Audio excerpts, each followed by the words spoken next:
Clerk, please introduce item 151. Item 151, Police Department's proposed burglary and panic alarm systems ordinance changes in fee, fine, and penalty schedule modifications. Kevin Mayer, Lieutenant, Investigations 1, Police Permits and Licensing, Police Department is listed as staff. We do have a handful, there are about 5 public speakers on this item. However, they are all in favor.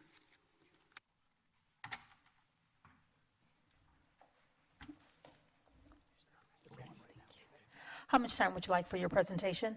Yes. How much time? About 10 minutes. 10 minutes it is. Thank you. Afternoon, Council President Cole and honorable council members. My name is Kevin Mayer, Lieutenant in Vice Permits and Licensing, and I am up here with Kyle Mew, Program Manager for Administrative Services for our department.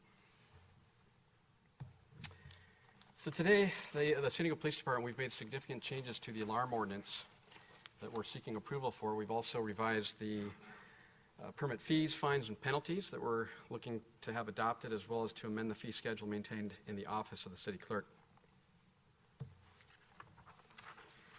What drove these revisions? There were 3 things. Proposition 26 was passed by the California voters in November of 2010, which limits the ability of local government agencies to impose certain fees and charges. The proposed alarm fees in this revised ordinance fall within 2 categories that are exempt under Prop 26. The first one is reasonable regulatory costs for the administration of the permit, and the second one is fines and penalties to gain compliance. The second thing that drove this revision is in 2011, the San Diego County Grand Jury published a report entitled No Cost for Alarm. The Grand Jury made 7 recommendations, 4 of which directly impacted the regulation and enforcement of alarms. In summation, the grand jury wanted to ensure alarm permits were issued before activation and to come up with a better data system to track alarm permits. They also wanted the department to establish a more effective penalty-based program and to adhere to the regulations regarding permits and fees. Also in 2011, the city auditor audited permits and licensing and published the results of a performance audit of the police department's permits and licensing unit. Of the 15 recommendations, 3 directly addressed the alarm permit program. To reduce false alarms and ensure alarms have proper permits, the city auditor wanted the department to amend the municipal code, establish a more effective penalty-based program, and adopt national strategies. The city auditor also wanted us to remove the cost of responding to false alarms from the current permit fee and come up with a better data system to track and collect fees.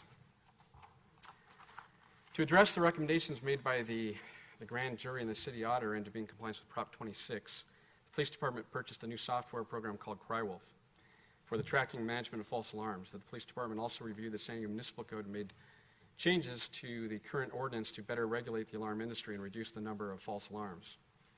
In addition, the department completed a fee analysis to determine appropriate regulatory permit costs and conducted a survey of what other cities charge for false alarms and alarms without permits. Here you can see CryWolf. CryWolf will allow us to track registered and unregistered alarm systems, provide citizens online access to their account information. It will automatically generate notices, create invoices, calculate fees. It integrates alarm incidences, billings, and accounts receivable, provides comprehensive management reports, fully automated interface with our CAD system, allows alarm companies a portal to update customer information, and tracks the filing and adjudication of hearings and appeals. The following municipal code changes are being proposed to grant the city authority to respond to recommendations of the grand jury report and the city auditor's audit. So we came up with a new section stating the purpose of the ordinance. Definitions were added and or amended. The alarm businesses are to provide current customer information to the police department. A separate alarm permit is required for each address, and alarm businesses must provide a signed certification that includes instructions on enhanced call for verification, which I will discuss further here, and the possible consequences of false alarms. Also, alarm system permits shall expire in 12 months. We're currently on a 2-year permit. We will be converting to a 1-year permit. A penalty is assessed for each false alarm without a valid permit. Automatic shutoff mechanisms for audible alarms are to be connected and in working order. And this is where the last one here is enhanced call verification. What that is the alarm industry is required to make 2 calls to the alarm user. Those could be any two numbers that the alarm user gives to the alarm industry, and that has shown significant decreases in the amount of alarms law enforcement responds to, because if you get a call, you have the opportunity to waive off that response, because it could be, I forgot the code, my cat's running around the house, I left the door open, the window open, or any myriad of excuses that are brought up for false alarms. Alarm system, okay, so each false alarm will be assessed an escalating fine with an additional revocation fee assessed during the sixth false alarm. There's a built-in appeal process for those that feel that the penalties for fines and for fees were misappropriated, or not misappropriated, but were levied against them falsely. Two-year alarm permits obtained prior to the passage of this amended ordinance shall be valid until its original expiration date. So what we've done is the 2-year permits, we're going to allow them to continue on. They will reset on their 1-year anniversary, just like 1-year permits. And those that have a false alarm during their 2-year permit will receive a letter granting them, it'll be a warning. For their very first one, it'll be a warning, letting them know of the changes, but it also satisfies another thing in that they paid for a false alarm in their current permit fee. And so by sending them that letter, that will satisfy that and also give them a notice of the changes to the ordinance itself. This table shows the grand jury and the city auditor both called for a new fee, fine, and penalty structure to recover costs and ensure compliance. The police department completed a fee analysis to determine appropriate regulatory permit costs and conduct a survey of what other cities charge for false alarms and alarms without permits. As you can see from the table, the cost of responding to one false alarm has been excluded from the alarm permit fee in the proposed column. In addition, an entirely revised structure is being proposed with escalating fines to encourage compliance. You can see on the right side the proposed fines, and at the very bottom it shows no permit penalty. It's going up from $146 to $300. And also our residential and commercial permits are dropping.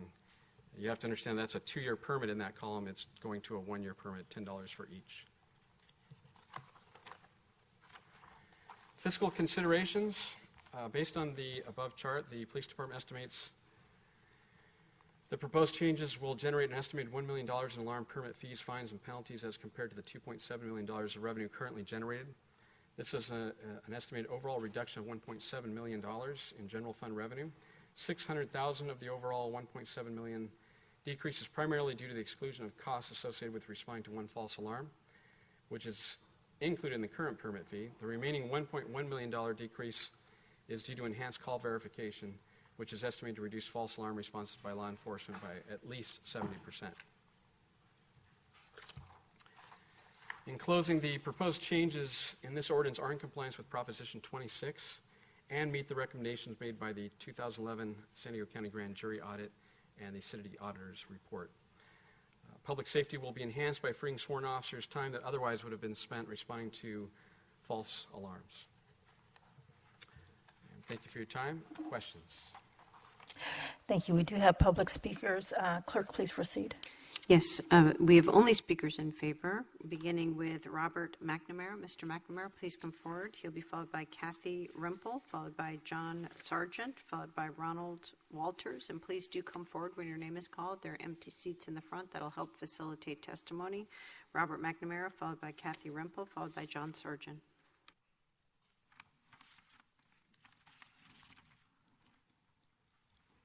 Good afternoon, council members. Robert McNamara from District 3.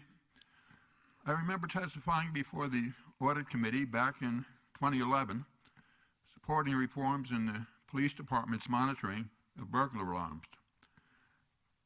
Both the Office of the City Auditor and the County Grand Jury had issued reports identifying several issues.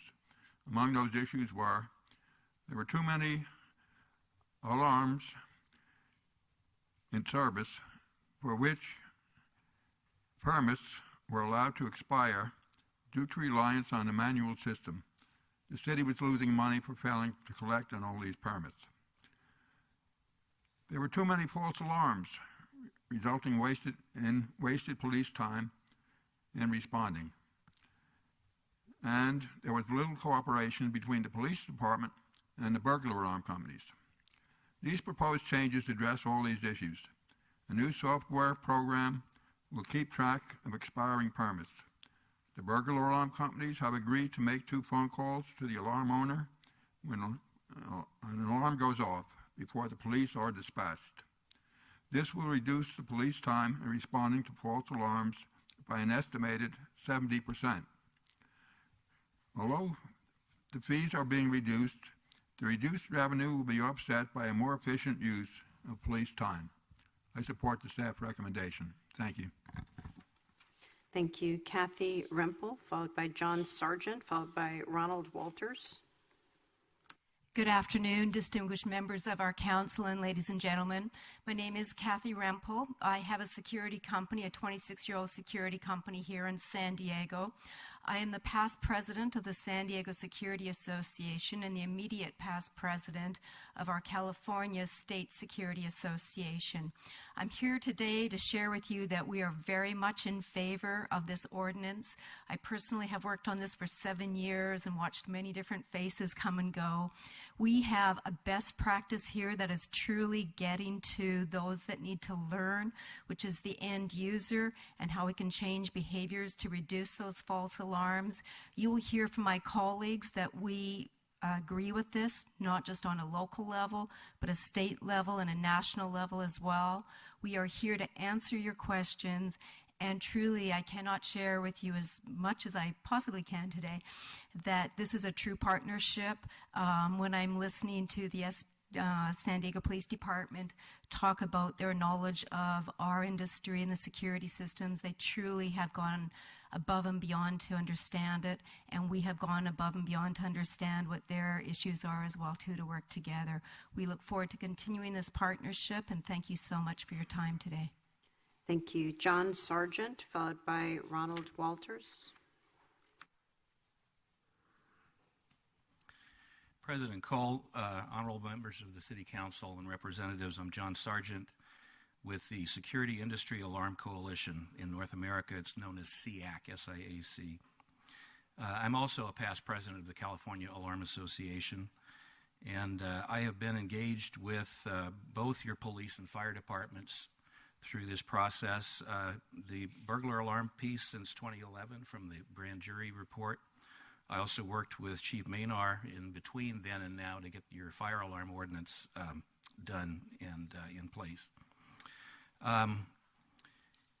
We want to go on record as supporting the effort we've worked through. It's been a long time in doing this, and there's everything I think has been questioned and looked at, and the police department has made the effort to work with the alarm industry on what can be done.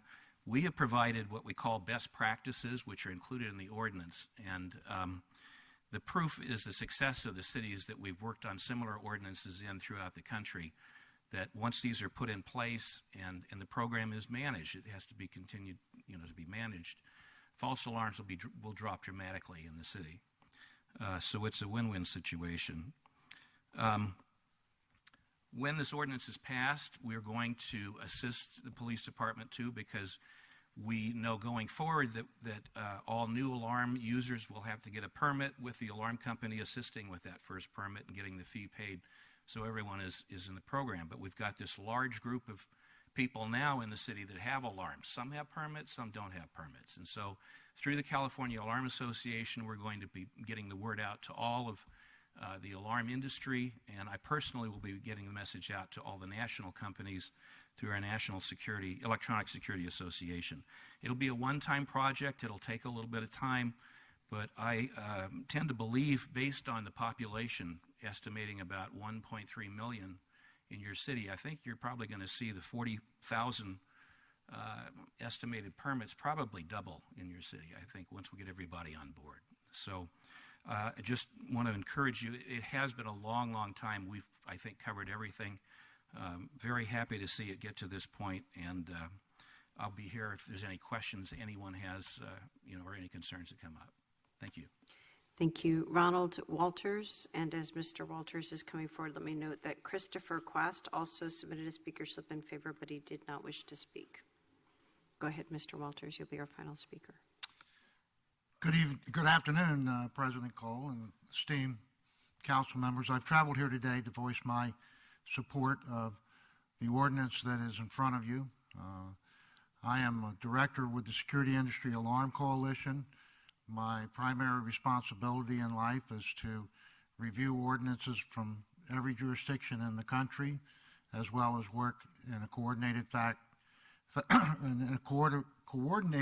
fashion with law enforcement.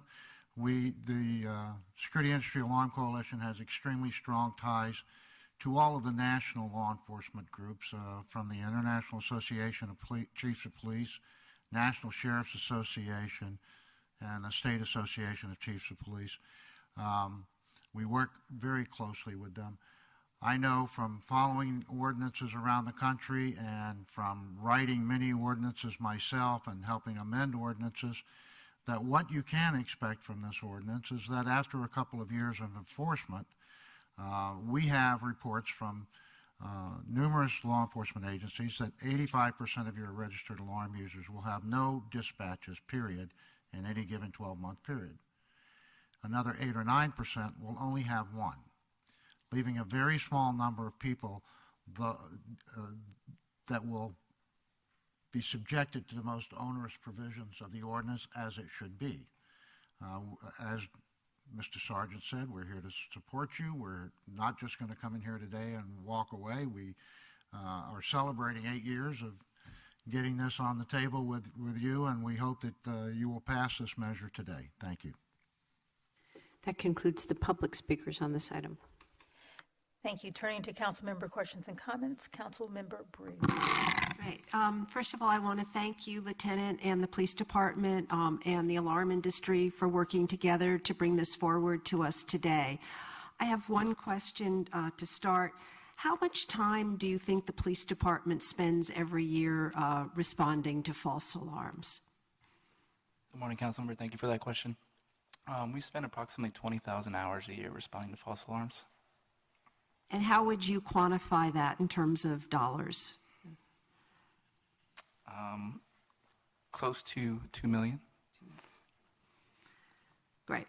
So I appreciate that you've really brought us an evidence-based approach to reducing false alarms, which will free up, much very valuable officer time to do community policing and to keep, our neighborhoods safe. I think it will also encourage businesses, homeowners, and alarm companies to work together to make sure we don't have false alarms, which is where we all want to end up. So I'm very happy to move this item forward, and thank you for bringing it forward to us. So we have a motion by Councilmember Bree. Councilmember Kate. Thank you, Council President. Thank you as well, too, for bringing us forward. All your hard work on this for 8 years is a long time to work on something, so I appreciate the diligence in that.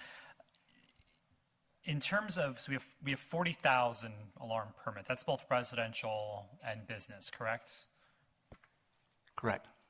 Do we know about how many false alarms we get from those 40,000? About how many account for?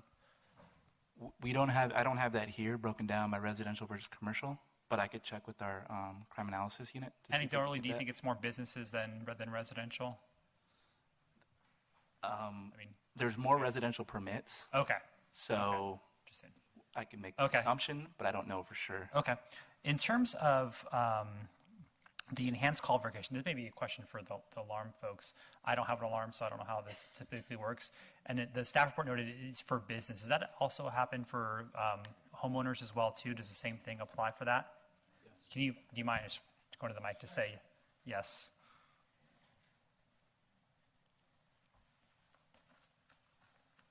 We've known for quite a few years now that roughly 77% of all of the residential alarms are caused by user error.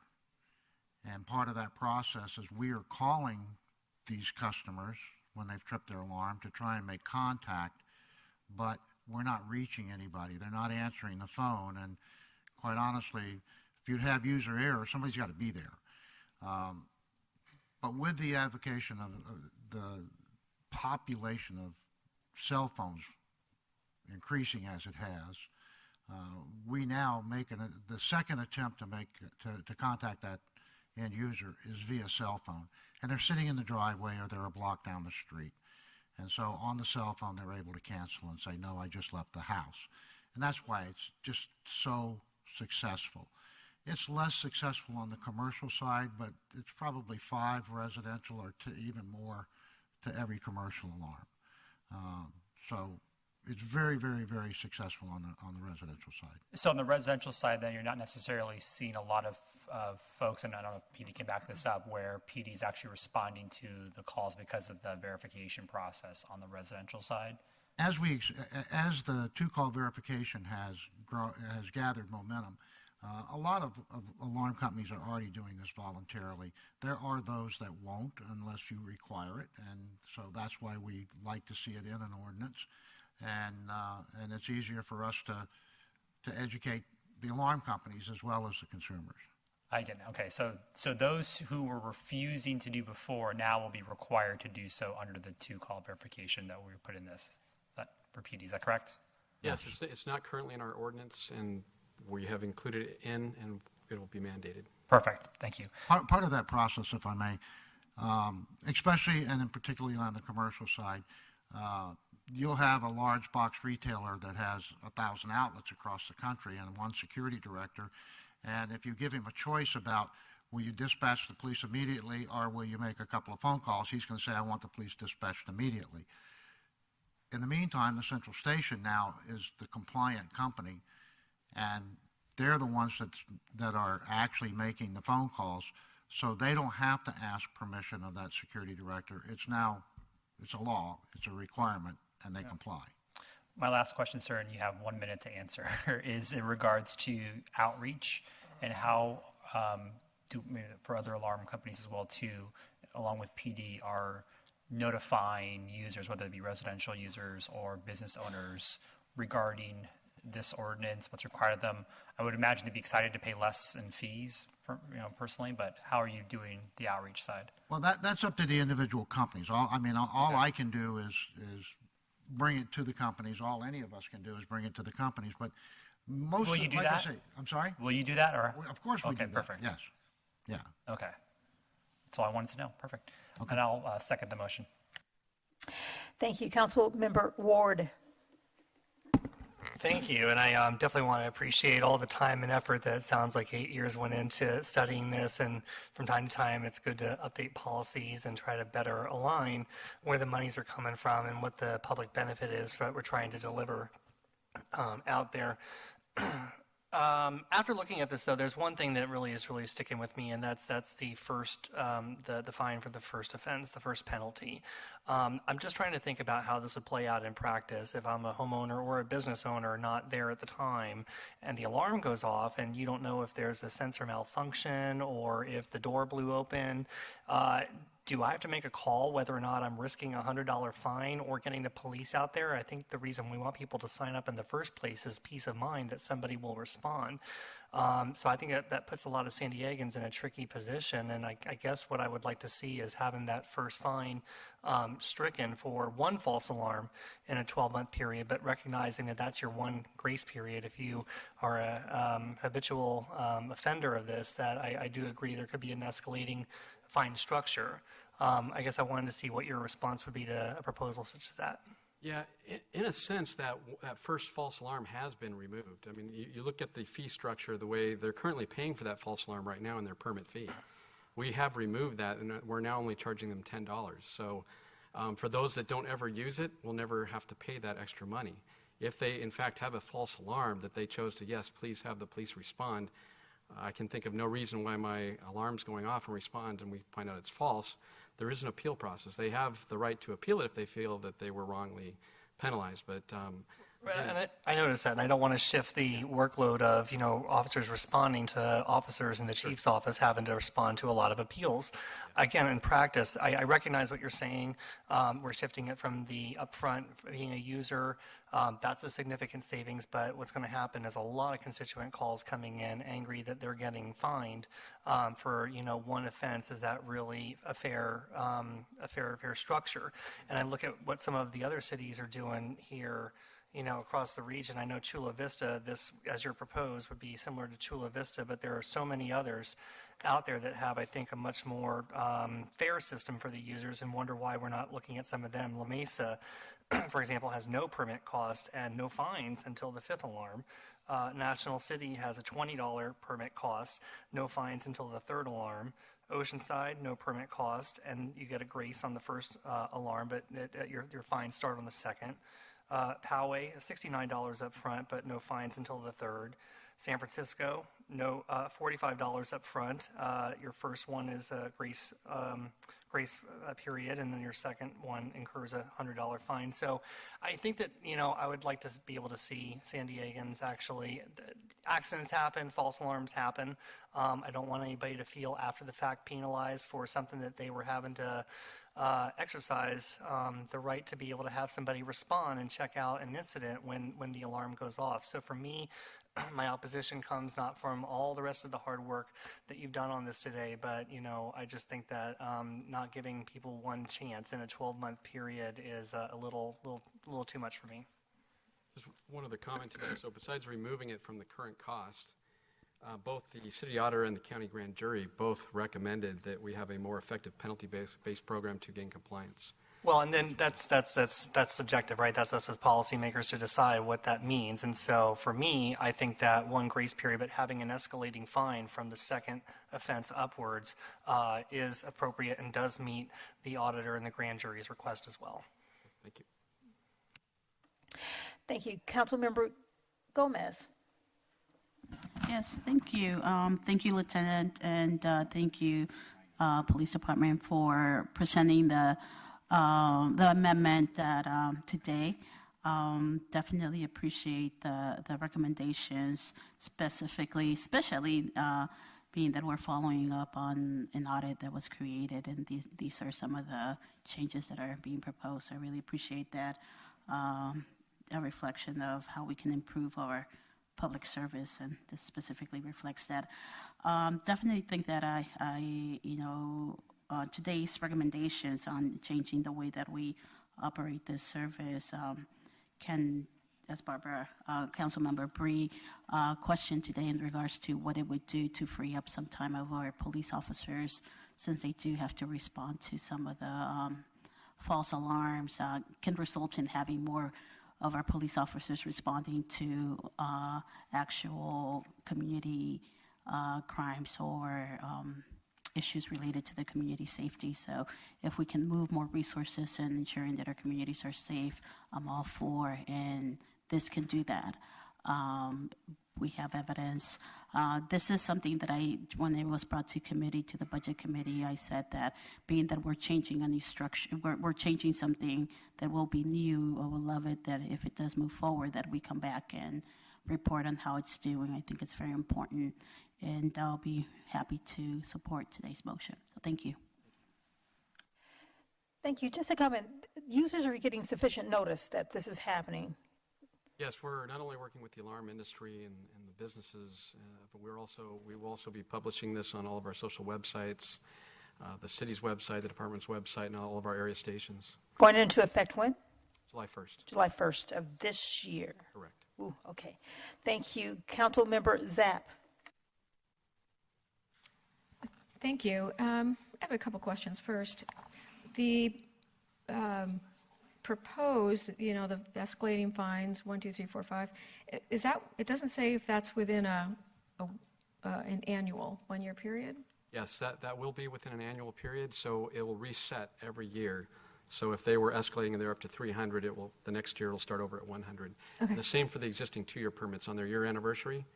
Even if it's a month into the new system, once they hit their 1-year anniversary, it resets just like the 1-year permits. Okay. I do think that what we have currently is too generous. You could have 4 false alarms in any 1-year period and you don't have any repercussions. On the other end, I am somebody who does have an alarm and have had it for at least a dozen years. And actually, I saw the bill come in, and I just asked my husband if he paid it, and he said, yeah, 4 days ago we just paid the 2 years. So I'm just thinking we're going to have a nice big credit or something. But I'm a little torn, and here's why. Most of the, quote, false alarms that we've had, and there's nothing scarier than being out on the road and getting calls from your alarm company that your alarms are going off. But we've had them checked, and there's nothing that anyone could find that we did anything. Everything was locked. Everything was closed. And it looked like it was something that went wrong with the sensors or something that went wrong with on the alarm system itself. So the false alarms that we've had, and when we've actually had an officer go out, and it's only been a couple of times, it didn't appear to be anything that we had done. And so then we're getting into having to fight with our alarm company and having to make them prove, that it wasn't us. Occasionally our kids have opened a window or something, but literally within seconds we all go running to the keypad, and within seconds we've deactivated it. So, it's, sorry guys, but I mean, it really is in my experience, the alarm companies that have caused the false alarms in some way, but then it's like, who proves what? So that's why I'm kind of falling on the side of one, like Mr. Ward says, to have one that takes us out of, I think it meets what the grand jury was asking. It's far more restrictive than what we have in place now, but then we're not having to fight with our alarm companies, and perhaps with that one, there's an opportunity to have them come out and we can try and figure out who did it, who's at fault here. Anyway, so I don't know if anyone else here has alarms on your house, but this has been my experience. I think I'm not sure that there was one time it could be kind of really, really high winds, and the winds were so high it pushed the window so hard that it somehow triggered the alarm, and that was one that went off, I remember, a long time ago. So I'm on the side of one pass per year, so I'm not sure I'm going to have to think about this, support this with the motion that's in place right now. Thank you. Councilmember Alvarez? All right, I've been convinced. I agree with Councilmember Zaff and Councilmember Ward. Currently, as an alarm holder, you pay $100 for 2 years, which is really $50 a year, and you get this. Actually, you don't just get one grace call for free. You can get up to 4 false alarms a year and not pay anything. That's correct? Up to 5. Up to 5, right, the first one and then 4 more. You were suggesting, and then you, for a moment, convinced me, actually, that with the reduce in the annual fee, I'm essentially paying the same, except that's not the case, because right now my permit is for 2 years. The $100 fee is for 2 years. Yeah, so if you look at, the commercial side's more expensive. The residential side's right. $100.25, but it would be an apples-to-apples comparison. It would be $100.25 versus $20 if you did 2 years for 2 years. Mm-hmm. But if I had that one, let's just say you just have one, because right now you can get up to 5 for free. All right, I want everybody to know that you can get 5 false alarms and not pay any penalties whatsoever, with a $100 permit per 2 years. Now we're being asked, those who hold a permit, alarm, to pay $10 a year, which is a reduction of about $90. But if you get one false alarm, you're paying your $100 already for your 2 years of service. So if in a 2-year period you get one false alarm each year, you're actually paying $200, which is more than you pay today for the permit alone. And so I'm inclined at the minimum on the first false alarm to not have a fine. I'm willing to go with you on the next, on 2, 3, 4, and 5, and beyond that if you have more than you shouldn't have an alarm at all because you're not responsible. But I'm going to request that the motion be amended to include a first false alarm reduction in the fine to be as is titled, the grace call. And then for alarms 2, 3, 4, 5, And 6, starting with second call, a $100 fine, incrementally going up by 100 up until the termination or revocation of the alarm. That would be my amendment. The maker of the motion. Councilmember Bree. Yes, I'd like to add a few more comments. First, you all should know this did pass through the Public Safety Committee unanimously. This proposal has been vetted for 8 years. It's in response to a grand jury report. And we really want to encourage the good behavior quickly because we want to free up police resources ASAP for what we really want police resources to be used for. So I stand with the original motion.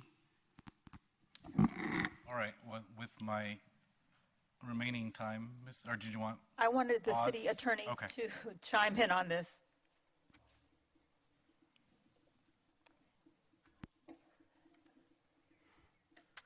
Okay, question number 1 from the council president. We have an amendment, so should we take the vote first that's on the floor, or take the items separately, the ordinance separately from the resolution? I've requested an amendment, and the maker of the motion is not accepting my amendment. So I think the question is, should we vote on the amendment first, or? Right. Well, there's no second to my amendment unless Mr. Ward is seconding my amendment. So.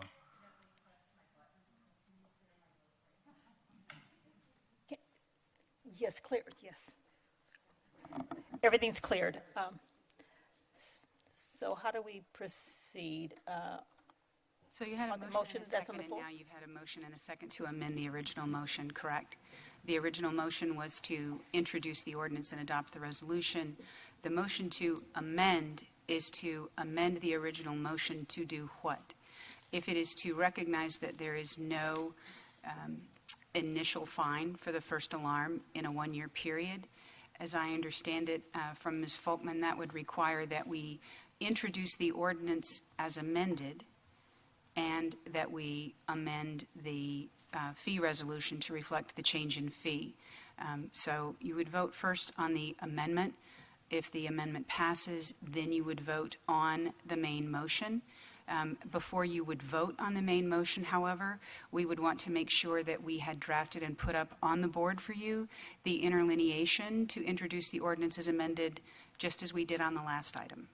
Is that clear? So is the fee schedule separate than the actual? Amending your fee schedule is going to require that we change a line in the ordinance itself. So we would have to change both. Okay. Okay, seeing no one else on the lights, we have a motion by Councilmember Bree and a second by Councilmember. Actually, this is a vote on the amendment to the motion. Okay, so we're going to first vote on the amendment to the motion by Councilmember Alvarez, seconded by who? Ward? Councilmember Ward. All right. Please vote.